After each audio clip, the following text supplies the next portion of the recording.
দর্শক, ৫ই আগস্ট পরবর্তী সময়ে শেখ হাসিনা দেশত্যাগের পর থেকে আওয়ামী লীগের সমস্ত বড় বড় নেতা কর্মী মন্ত্রী যারা ছিল তাদের কারোরই আমরা তেমন কোনো তৎপরতা দেখিনি।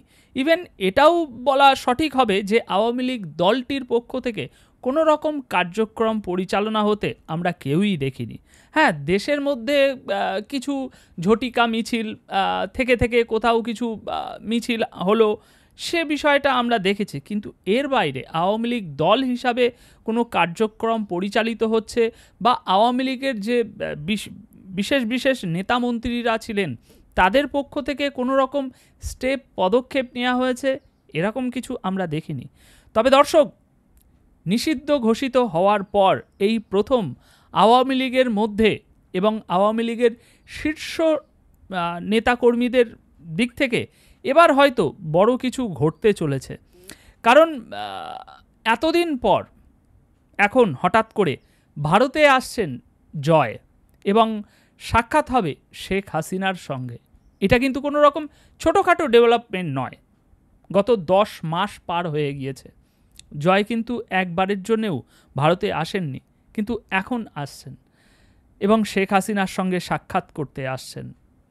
এখন আওয়ামী লীগের নির্বাসিত নেতাদের মধ্যে যারা আর কি বিদেশে আছে তাদের মধ্যে জয়ের এই যে সফরটা তিনি করতে যাচ্ছেন, জয় এই সফর নিয়ে ব্যাপক পরিমাণ আওয়ামী লীগের নির্বাসিত নেতাদের মধ্যে উৎসাহ উদ্দীপনার বিশেষভাবে লক্ষ্য করা যাচ্ছে। তার একটা বিশেষ কারণ দেখুন, কেন আওয়ামী লীগের নির্বাসিত নেতাদের মধ্যে এই উৎসাহ উদ্দীপনা লক্ষ্য করা যাচ্ছে। কেননা তার ভারত সফরের প্রেক্ষাপটটা একটু বোঝার চেষ্টা করুন। তার ভারত সফরের প্রেক্ষাপট এমন এক সময় যখন বাংলাদেশে অন্তর্বর্তীকালীন সরকার আনুষ্ঠানিকভাবে আওয়ামী লীগকে নিষিদ্ধ করেছে। এটাই হচ্ছে সবচেয়ে গুরুত্বপূর্ণ।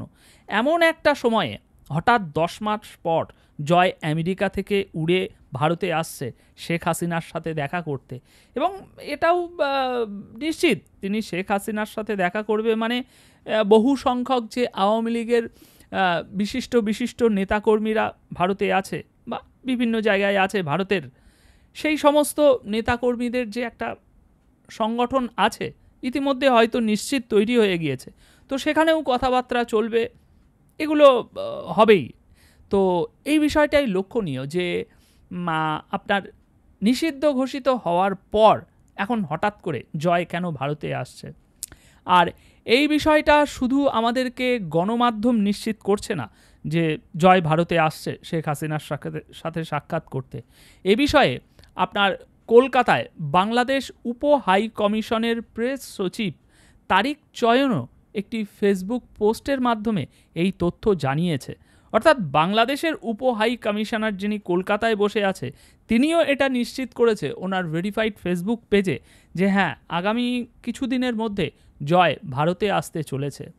আর এখানে আপনাদের হয়তো একটা প্রশ্ন উঠতে পারে যে বাংলাদেশ সরকার তো জয়ের যে আগের পাসপোর্ট ছিল সেটা তো বাতিল করে দিয়েছে, তাহলে তিনি এখন কিভাবে কোন অফিসিয়াল ডকুমেন্টসের মাধ্যমে ভারতে আসছেন, কারণ জয়ের পাসপোর্ট আগেই বাতিল হয়ে গিয়েছে। তো এখানে জানিয়ে রাখি দর্শক, বাংলাদেশ সরকার ওনার যে পাসপোর্ট বাতিল করেছিল এই পাসপোর্ট বাতিল হওয়ার পর তিনি আমেরিকাতে নতুন পাসপোর্টের আবেদন করেছে এবং সম্প্রতি জানা যাচ্ছে যে জয়ের এই যুক্তরাষ্ট্রের যে পাসপোর্ট আবেদনের বিষয়টা সেটা যুক্তরাষ্ট্র গ্র্যান্টেড দিয়েছে এবং তিনি বর্তমানে এখন যুক্তরাষ্ট্রের পাকাপাকি নাগরিকত্ব পেয়ে গিয়েছেন, যার মাধ্যমে তিনি একজন মার্কিন নাগরিক হিসাবে এখন ভারতে প্রবেশ করছেন। নটে বাংলাদেশি নাগরিক, তিনি বাংলাদেশি নাগরিক হয়ে আসছেন না, তিনি একজন মার্কিন নাগরিক হয়ে আসছেন, কারণ ইতিমধ্যে আমেরিকা তাকে নাগরিকত্ব দিয়ে দিয়েছে। এখন এই শেখ হাসিনা ও তার ছেলে সজীব ওয়াজেদ জয়ের মধ্যে এই যে শীঘ্রই সাক্ষাৎ হতে পারে সে বিষয়ে সংশ্লিষ্ট সূত্রের বরাতে আমরা জানতে পাচ্ছি যে শীঘ্রই ভারত সফরে আসছেন সজীব ওয়াজেদ জয়, এটা তো নিশ্চিত। এছাড়াও শেখ হাসিনার সাথে তার সাক্ষাৎ হবে। ব্যাপারটা বুঝতে পারছেন কি আপনি যে শেখ হাসিনার সাথে সাক্ষাৎ মানে কি? শেখ হাসিনা কি এখন আওয়ামী লীগের যে সমস্ত বড় বড় নেতারা আছে ভারতে তারা যেভাবে রয়েছে শেখ হাসিনা কি সেই স্ট্যাটাসে আছে? অন্য নেতা মন্ত্রীরা বিচ্ছিন্নভাবে বিভিন্ন এলাকায় যেভাবে হোক আছে, তারা তাদের ব্যক্তিগত দায়িত্বে ব্যক্তিগতভাবে সমস্ত ব্যবস্থা করে সেখানে আছে, কিংবা দলীয়ভাবে কোনো ব্যবস্থা করে দেওয়া হলে সেটাও হতে পারে। কিন্তু শেখ হাসিনা কিন্তু ভারতে অন্য স্ট্যাটাসে আছে, এবং শেখ হাসিনা আছে ভারত সরকারের অধীনে। ব্যাপারটার গভীরতা আপনাকে বুঝতে হবে। সুতরাং জয় শেখ হাসিনার সাথে দেখা করবেন, দ্যাট মিন্স ভারত সরকারের ইনভলভমেন্ট এখানে আছে। জয় শেখ হাসিনার সাথে দেখা করবেন অর্থাৎ ভারত সরকারের কর্মকর্তারাও বা ভারত সরকারের অফিসিয়াল কোনো এই সাইটের রাজনৈতিক বিশেষজ্ঞ বা রাজনীতি যারা দেখে তাদেরও সেখানে উপস্থিতি থাকবে।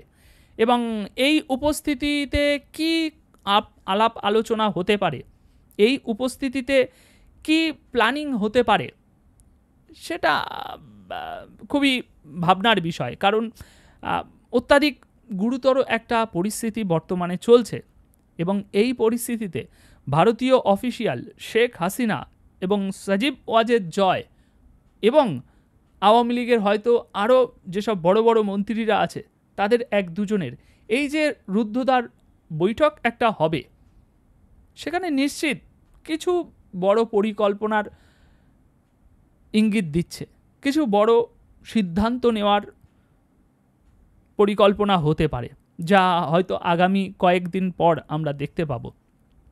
এখন এই বিষয়ে একজন সাবেক আওয়ামী লীগ মন্ত্রী যিনি ভারতে আছে, তিনি বলছেন যে আমরা আশা করছি জয় শেখ হাসিনার সঙ্গে সাক্ষাৎ সেরে নির্বাসিত যে নেতারা আছে তাদের সকলের সঙ্গে আলোচনা করবেন। যেমনটা আমি বললাম, এটা তো নিশ্চিত হওয়ারই। জয় আমেরিকা থেকে উড়ে আসছেন মানে ভারতে যে আওয়ামী লীগের বলিষ্ঠ নেতারা আছে তাদের সাথে দেখা না করে, সাক্ষাৎ না করে, পরিকল্পনা না করে তিনি কি চলে যাবেন?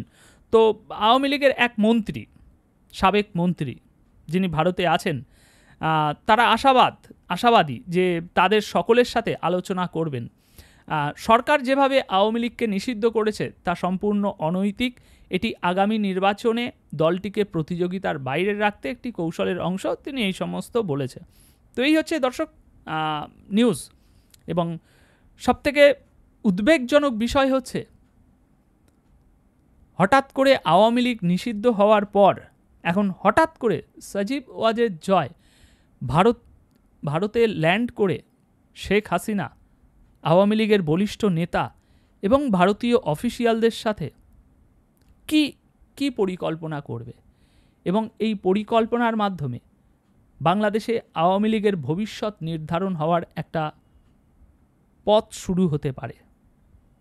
হয়তো এই পরিকল্পনার মধ্যে দিয়েই এতদিন ধরে যে আওয়ামী লীগ একদম নিশ্চুপ ছিল, এরপর হয়তো বড় কোনো পদক্ষেপ থেকে তাদের কোনো নূতন যাত্রা শুরু হতে পারে।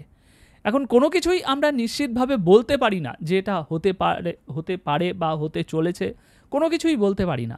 কারণ বর্তমান প্রেক্ষাপট, বর্তমান পরিস্থিতি, বর্তমান দুই দেশের দ্বিপাক্ষীয় সম্পর্ক সব কিছুই একটা ধোঁয়াশার মধ্যে দিয়ে যাচ্ছে। কেউ জানে না যে আগামীকাল কি হতে পারে। যেমন গতকাল অবধি আমরা কেউই জানতাম না ভারত আজ বাংলাদেশকে এত বড় একটা ঝটকা দেবে, বাংলাদেশের সমস্ত রপ্তানি ভারতে বন্ধ হয়ে যাবে, সেটা গতকাল পর্যন্ত আমরা জানতাম না। কিন্তু আজ সকালে ঘুম থেকে উঠে জানতে পারছি ভারত সরকার এরকম একটি বিবৃতি, নিষেধাজ্ঞা জারি করেছে। এক ঝটকায় পুরো 150 মিলিয়নের 600-700 মিলিয়নের কাছাকাছি বাংলাদেশ সরকারকে ঝটকা দিয়েছে।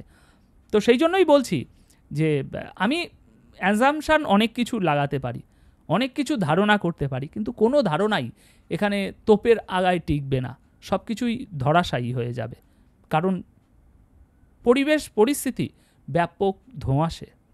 তো আমাদেরকে একটু অপেক্ষা করে দেখতে হবে। তবে দর্শক, এটা নিশ্চিত যে 10 মাসে যা ঘটেছে তার পরিপ্রেক্ষিতে জয় যখন ভারতে আসছে তখন আওয়ামী লীগের পক্ষ থেকে হয়তো এতটুকু আমরা বলতে পারি যে আগামী কিছু সময়ের মধ্যে আওয়ামী লীগের দিক থেকে কিছু বড় ঘোষণা, কিছু বড় পদক্ষেপ আসতে পারে।